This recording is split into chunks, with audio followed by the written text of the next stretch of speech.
देखो latent heat का मतलब है, लेटेंट का मतलब है छुपी हुई हीट। तो latent heat means hidden heat, latent means hidden heat. अब ये हिडन वर्ड कहाँ से आ रहा है और क्यों इसका नाम लेटेंट या हिडन हीट रखा गया? एक बहुत ही कॉमन प्रिंसिपल है, आप किसी भी चीज़ को अगर हीट दोगे तो उसका टेम्परेचर राइज होगा, सही है। उसी तरीके से अगर आप बहुत हीट दोगे किसी भी बॉडी को, उसका टेम्परेचर बहुत हाई होगा। लेकिन अगर आपको स्टेट ऑफ मैटर चेंज करनी है, मतलब आपको बर्फ को पानी बनाना है, तो आपको हीट बर्फ को देनी पड़ेगी, आइस को हीट देनी पड़ेगी। अब जब आप हीट दोगे, आइस मेल्टिंग पॉइंट पे आएगी तभी मेल्ट होगी। तो आइस का टेम्परेचर मान लो 0 डिग्री सेल्सियस है, आपने उसको हीट दी और पानी बन गया, पानी का टेम्परेचर क्या निकल के आएगा? 0 डिग्री सेल्सियस। ये कमाल की बात है, जब स्टेट ऑफ मैटर चेंज होती है और आइस जो है वो ठंडा पानी बनता है तो टेम्परेचर में कोई चेंज नहीं आता। और आप ये सोचते हैं कि यार चक्कर क्या है, इतनी तो हीट लगी मेरी इसको गर्म करने में, आइस को गर्म करके देखो, बहुत देर के बाद वो पानी बनेगा।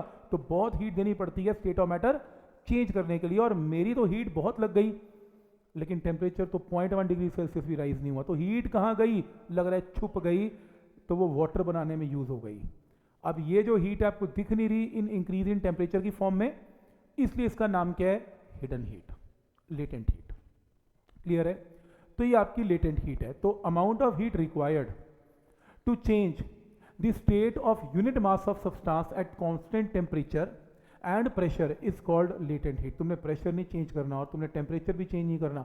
जब भी स्टेट ऑफ मैटर चेंज होगी तो उसमें टेम्परेचर कभी भी चेंज नहीं होगा। अगर आप गर्म उबलते हुए पानी 100 डिग्री सेल्सियस को और गर्म करें या हीट दें, वो हीट लेके क्या करेगा? वो 100 डिग्री सेल्सियस स्टीम बनाएगा, टेम्परेचर चेंज नहीं होगा।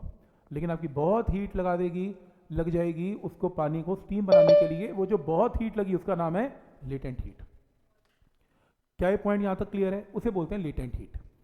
तो लेटेंट हीट क्या हुआ? लेटेंट हीट ये हुआ कि अगर मान लो आपने किसी भी बॉडी का स्टेट ऑफ मैटर क्या करना है? चेंज करना है। तो अगर आपने किसी भी बॉडी का स्टेट ऑफ मैटर चेंज करना है तो कैसे चेंज करना है? मान लो वो कहते हैं यूनिट मास लो, यूनिट मास 1 kg, आप 1 ग्राम भी ले सकते हो, कोई प्रॉब्लम नहीं है। और तुमने इसका स्टेट ऑफ मैटर चेंज करना है, मान लो ये आइस है और तुमने इसको किस में बनाना है? वाटर में। Point to be noted, ice भी 0 पे है, वाटर भी 0 पे बनेगा। Temperature remaining same, temperature pressure change नहीं करना। तो आपने क्या किया? 1 kg आइस को मेल्ट करवा दिया और अमाउंट ऑफ हीट कितनी देनी पड़ी? L। इसे बोलते हैं लेटेंट हीट। तो लेटेंट हीट यूनिट मास को की स्टेट ऑफ मैटर चेंज करने की हीट है और टेम्परेचर रिमेनिंग भी सेम। लेकिन कोई स्टूडेंट कहता है मेरे पास तो 1 kg आइस है ही नहीं। मैं कहा कितनी है? कहता है m kg है। तो मेरी हीट कितनी रिक्वायर्ड है? इसको किससे मल्टीप्लाई कर देना है? m से। तो ये हीट का फॉर्मूला आ गया Q is equal to ml। Clear है यहाँ तक? तो Q is equal to ml, आपके पास हीट की वैल्यू आ गई। पॉइंट समझ में आ रहा है यहाँ तक? Q is equal to ml कैसे चलेगा? तो यानी कि आज के बाद अगर आपके पास m kg ऑफ आइस है और आपको पानी में कन्वर्ट करना है तो कितनी हीट देनी पड़ेगी? जैसे मान लो आपके पास एग्जांपल है 5 kg ऑफ आइस है और 5 kg ऑफ आइस को आपने कन्वर्ट करना है वाटर में एट 0 डिग्री सेल्सियस, तो कितनी हीट देनी पड़ेगी? Q is equal to ml। तो इतनी हीट आपको देनी पड़ेगी। अब अगला पॉइंट ये कि आइस को वाटर बनाने में हीट, लेटेंट हीट की वैल्यू डिफरेंट है और वाटर को स्टीम बनाने की हीट डिफरेंट है, सेम हीट नहीं लगेगी। तुम अगर कहो 5 किलो में पानी लेता हूँ गरम गरम और उसमें हीट डालता हूँ और हीट डाल के वो स्टीम में कन्वर्ट हो गया, तो अमाउंट ऑफ हीट कितनी है? जितनी पहले दी थी आइस में ना, वो अलग है, ये अलग है। तो लेटेंट हीट अगर स्टीम की बात करते हो ना, तो स्टीम में बहुत हीट देनी पड़ती है। पानी उबलता हुआ अगर स्टीम में कन्वर्ट करना है तो बहुत हीट देनी पड़ेगी। जब वो स्टीम बनेगा, करके देख लो, 2-4 चाय के कप रख के देख लो, भूल जाओ, गैस के ऊपर उबलने दो, और कितनी देर के बाद वो सारे के सारे वेपर में और स्टीम में कन्वर्ट होना है। उसमें कितनी हीट लग जाएगी सोचो। और ये एक्सपेरिमेंट बर्फ के साथ करके देख लो, आइस में रखोगे, हल्की सी हीट दोगे और फटाफट फटाफट पानी में कन्वर्ट होना स्टार्ट हो जाएगा। इसका मतलब स्टीम की लेटेंट हीट अलग है और आइस की लेटेंट हीट अलग है। तो जब आइस वाटर में कन्वर्ट होती है तो उस हीट, लेटेंट हीट को बोलते हैं लेटेंट हीट ऑफ फ्यूजन। या वाटर अगर आइस में कन्वर्ट होता है, आइस वाटर में कन्वर्ट होता है, उससे बोलते हैं लेटेंट हीट ऑफ फ्यूजन। और अगर water at 100 degree Celsius steam में कन्वर्ट होता है एट 100 डिग्री सेल्सियस, तो amount of heat is Q is equal to ml, लेकिन इसको बोलते हैं लेटेंट हीट ऑफ वेपोराइजेशन। क्योंकि कल को तुम मुझे 5 kg आइस दे दोगे, 5 kg गर्म पानी दे दोगे और कहोगे कि L तो सेम है, तो हीट सेम होगी, नहीं होगी, L वेपोराइजेशन का बड़ा होगा as compare to fusion. Clear है यहां तक? तो Q is equal to ml कहां यूज करना है फॉर्मूला? जब स्टेट ऑफ मैटर क्या होगी? चेंज होगी। उल्टा भी ट्रू है, अगर आपके पास पानी है और आप पानी को आइस में कन्वर्ट करना चाहते हो तो कितनी हीट पानी में से निकालनी पड़ेगी? क्योंकि पानी में से हीट निकलेगी तो वो बर्फ बनेगी, तो कितनी हीट निकालनी पड़ेगी? Same, Q is equal to ml। और आइस को वाटर में कन्वर्ट करने के लिए कितनी हीट देनी पड़ेगी? Q is equal to ml। Formula same रहेगा, वैल्यू सेम रहेगी, बस एक में हीट देनी पड़ेगी और एक में हीट लेनी पड़ेगी। क्या ये पॉइंट यहां तक क्लियर है? तो अगर पानी है, गर्म पानी है, स्टीम में कन्वर्ट होना है तो हीट देनी पड़ेगी, और अगर मान लो स्टीम को वाटर में लेके आना है तो हीट स्टीम में से निकालनी पड़ेगी, लेकिन फॉर्मूला सेम ही रहेगा, Q is equal to ml। तो आप चेक कर सकते हो इसमें, लेटेंट हीट है amount of heat required to change the state of unit mass of the substance at constant temperature and pressure is called latent heat. Latent means hidden है, और मैंने ये फॉर्मूला आपको बता दिया। इसके यूनिट्स देख लो, L के यूनिट्स क्या हैं? Q by M। Q का मतलब या तो जूल पर kg बनेगा, या फिर L के यूनिट क्या बनेंगे? कैलोरी पर ग्राम बनेंगे। अब ये तुम्हें ध्यान से देखना है, कैलोरी का कॉम्बिनेशन ग्राम के साथ बनेगा, जूल का कॉम्बिनेशन kg के साथ बनेगा, ये तो SI है या CGS है।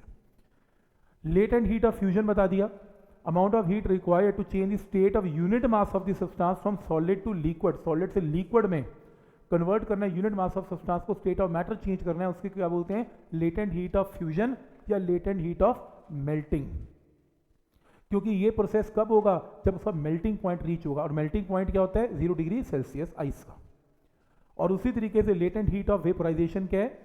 अमाउंट ऑफ हीट रिक्वायर्ड ताकि स्टेट ऑफ मैटर कहां से कहां चेंज हो जाए? लिक्विड से गैस में चेंज हो जाए, लेकिन कब? बॉइलिंग पॉइंट पे, मेल्टिंग पॉइंट पे नहीं, बॉइलिंग पॉइंट पे ये काम होता है। और ये ग्राफ बड़ा इंपॉर्टेंट है, आप देखेंगे इस ग्राफ के अंदर ये ग्राफ कैसे बना। इसको समझने के लिए सबसे पहले एक एग्जाम्पल करते हैं, उसके बाद इसको देखते हैं। लेकिन एग्जाम्पल से पहले एक चीज़ हाईलाइट कर लेना, आपको वाटर की तीन चीज़ें नहीं गिवन हो सकती, तो आप अपनी यूज़ करेंगे, एक या रादर 4 चीज़ें बोलनी चाहिए। पहली डेंसिटी, वो आपको वाटर की डेंसिटी कभी नहीं देगा। बाय डिफॉल्ट CGS में वाटर की डेंसिटी 1 है और SI में 1000 है, तो एक्सपेक्ट मत करना कि पानी की डेंसिटी गिवन नहीं है। एक दूसरा, वो आपको लेटेंट हीट नहीं देगा और फ्यूजन नहीं देगा, लेटेंट हीट ऑफ फ्यूजन नहीं देगा वाटर की, मतलब आइस वाटर, वाटर आइस। हो सकता है वो दे भी दे, मर्जी है, अगर दे दी तो उसकी वैल्यू यूज करनी है, और अगर नहीं दी तो वाटर को आइस, आइस को वाटर बनाने के लिए लेटेंट हीट ऑफ फ्यूजन याद करो 80 कैलोरी पर ग्राम, नीचे वाली को यूज करो, ये अपना बन जाएगी किलो कैलोरी में। ये करो, केजी में नहीं करेंगे, इसमें करेंगे, इसे हाईलाइट कर लेना, 80 यूज करना है फ्यूजन। तो लेटेंट हीट ऑफ फ्यूजन की वैल्यू क्या यूज करनी है? 80 कैलोरी पर ग्राम यूज करनी है। कोई डाउट इसमें? ठीक है यहां तक।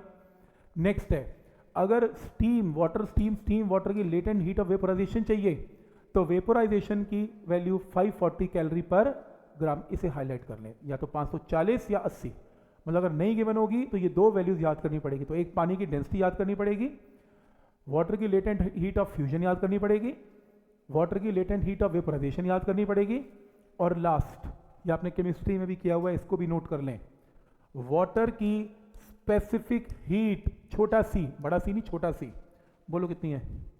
वाटर की स्पेसिफिक हीट केमिस्ट्री में कितनी यूज करते हैं? बोलो, छोटा सी कितना?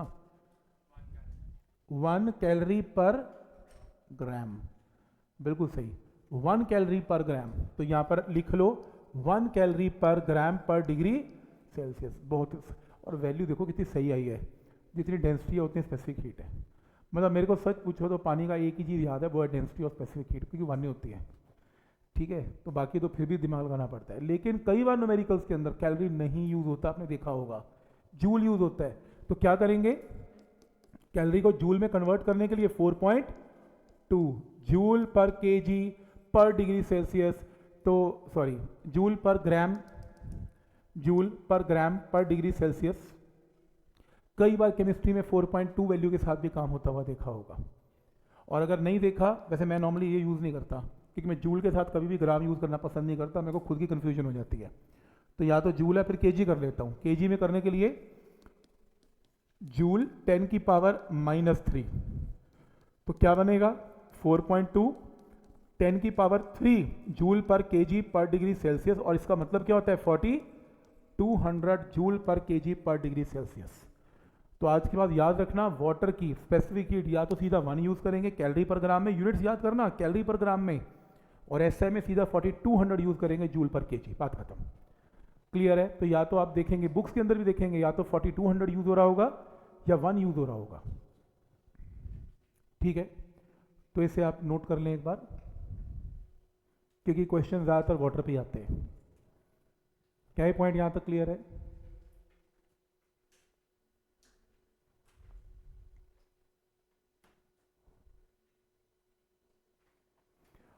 और एक एग्जाम्पल जिससे कि ये सारा कॉन्सेप्ट ही क्लियर हो जाता है, उसको एक बार डिस्कस करते हैं। तो उसमें मैंने यहाँ पे लिखा हुआ है, अगर आप चेक करें,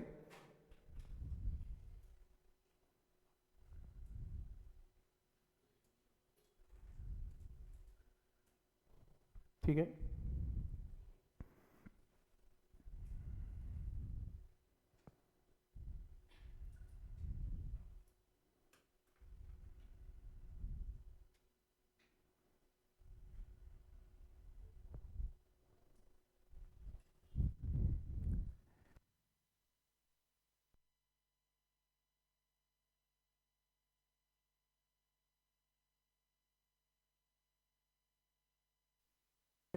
देखो इसमें ये एग्जाम्पल सबसे बढ़िया एग्जाम्पल लगता है मुझे, क्योंकि मैं इस चीज़ को ऐसे देखता हूँ कि अगर आपके पास -150 डिग्री सेल्सियस क्या है, आइस गिवन है, और तुम्हें क्या करना है 150 डिग्री सेल्सियस क्या बनाना है, स्टीम बनाना है।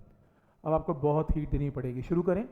स्टेजेस मिस नहीं करनी न्यूमेरिकल में, न्यूमेरिकल ऐसे आते हैं, आपको स्टेजेस बनानी है। कैसे? आइस पहले 0 डिग्री सेल्सियस क्या बनेगी, आइस, फिर आइस मेल्टिंग पॉइंट पर गई 0 पे और स्टेट ऑफ मैटर चेंज, तो 0 डिग्री सेल्सियस वाटर। फिर पानी गर्म होगा और पानी गर्म होकर गर्म पानी बनेगा 100 डिग्री सेल्सियस वाटर। फिर पानी को और हीट दी जाएगी, वो 100 डिग्री सेल्सियस स्टीम बनेगा। फिर और हीट दी जाएगी तो 150 डिग्री सेल्सियस स्टीम बनेगा। क्लियर है? तो क्वेश्चन आएगा कुल मिला के कितनी हीट दी ये बता दो। तो स्टार्ट करते हैं। सबसे पहले आइस में कन्वर्ट हुई। जब भी टेम्परेचर में चेंज दिखाई दे रहा है तो हीट का फॉर्मूला mc डेल्टा टी, और जब स्टेट ऑफ मैटर चेंज होना है तो q = ml। तो स्टार्ट करते हैं। आइस -150 से 0 पे जाएगी तो फॉर्मूला क्या लगेगा, mass of ice, specific heat of ice, और चेंज इन टेम्परेचर में सिंपल एक रूल बना लो, बड़े में से छोटा माइनस करना है। तो बड़े में से छोटा या फाइनल में से इनिशियल भी करते हैं, तो आप इसे माइनस करके ये अमाउंट ऑफ हीट चाहिए होगी इसको 0 डिग्री सेल्सियस बनाने के लिए। फिर क्या कर रहे हैं, इसकी स्टेट ऑफ मैटर चेंज करनी है, तो क्या लगेगा formula m × latent heat of fusion. तो फ्यूजन हो रही है। फिर 0 से 100 पानी गर्म हो रहा है और टेम्परेचर चेंज हो रहा है, स्टेट ऑफ मैटर चेंज नहीं हो रही, और जब टेम्परेचर चेंज हो रहा है स्टेट ऑफ मैटर चेंज नहीं हो रही, तो फॉर्मूला क्या लगेगा, q = mc डेल्टा टी, और c is specific heat of water, ice नहीं, अब पानी की स्पेसिफिक हीट। फिर स्टेट ऑफ मैटर फिर से चेंज हो रहा है। जब स्टेट ऑफ मैटर चेंज हो रहा है, वाटर स्टीम में बन रहा है, तो यहां पर करेक्शन करो, लेटेंट हीट ऑफ वेपोराइजेशन। तो q = ml में लेटेंट हीट ऑफ वेपोराइजेशन। तो स्टेट ऑफ मैटर चेंज हो गया। उसके बाद 100 से 150 टेम्परेचर हो रहा है, तो स्टीम की स्पेसिफिक हीट गिवन होगी, तो mass into specific heat of steam into change of temperature. तो आइडिया समझ में आ रहा है कि किस तरीके से इस पूरे कैलकुलेशन को करना है। अगर आपने एक भी स्टेज मिस कर दी स्टेट ऑफ मैटर चेंज करने वाली, तो भी आपका क्वेश्चन गलत हो जाएगा। ठीक है यहाँ तक? तो इसमें जैसे इसके एग्जाम्पल्स हैं, इसके एग्जाम्पल्स को देखते हैं, फिर आगे चलते हैं। लेकिन एग्जाम्पल से पहले एक और चीज़ देख लेते हैं, और ये ग्राफ है। तुम अपने प्रीवियस ईयर के अंदर या किसी भी बुक के अंदर या ऑब्जेक्टिव्स के अंदर ऐसे ग्राफ बहुत देखने को मिलते हैं। एक बार रीड करना सीख लो, उसके बाद तो प्रॉब्लम है ही नहीं। और रीड करना भी क्या, समझा ही दिया सारा कैसे। ये ग्राफ है टेम्परेचर का वर्सेस हीट का। मैंने कितनी हीट दी और टेम्परेचर कितना बढ़ा, और मेरे पास आइस कहाँ पर है, -20 डिग्री सेल्सियस पे है, और मेरे को इसकी स्टीम बनानी है। स्टीम कहाँ पर बनानी है, एट 120 डिग्री सेल्सियस। तो ग्राफ देखो, जब -20 डिग्री सेल्सियस आइस है, वो 0 डिग्री सेल्सियस क्या बनी, आइस बनेगी। पहले तो आप एक चीज़ देखें, ग्राफ राइट की तरफ गया क्योंकि कुछ ना कुछ हीट तो देनी पड़ेगी, पर स्लोप बहुत ज़्यादा नहीं है, स्लोप कम है, यानी कि बहुत कम हीट देने पे, बहुत कम हीट देने पे जो आइस है वो 0 डिग्री सेल्सियस आइस पे बन जाएगी। नेक्स्ट, फिर स्टेट ऑफ मैटर क्या हुआ, चेंज हुआ। टेम्परेचर रिमेनिंग दी सेम, देख रहे हो टेम्परेचर कांस्टेंट है। 0 डिग्री सेल्सियस पे आइस किस में कन्वर्ट हो गई, पानी में कन्वर्ट हो गई। और कमाल की बात ये है, हीट देखो कितनी लगी, जबकि -20 से 0 आने पे हीट, ये जो एक्स एक्सिस में ग्राफ है, बहुत शिफ्ट नहीं हुआ, कम हीट लगी। और स्टेट ऑफ मैटर चेंज करने में बहुत हीट लगी।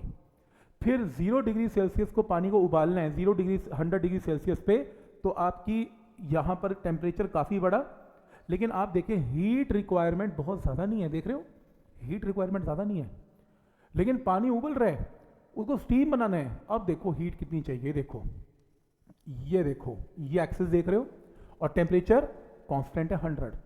कितनी हीट चाहिए इसको कन्वर्ट करने के लिए पूरे पानी को स्टीम में, और फिर स्टीम को 20 डिग्री सेल्सियस और बढ़ाना है 120। आप ये एक्सेस देख रहे हो, टेम्परेचर तो खूब बढ़ रहा है, लेकिन हीट रिक्वायरमेंट बहुत ज़्यादा नहीं है।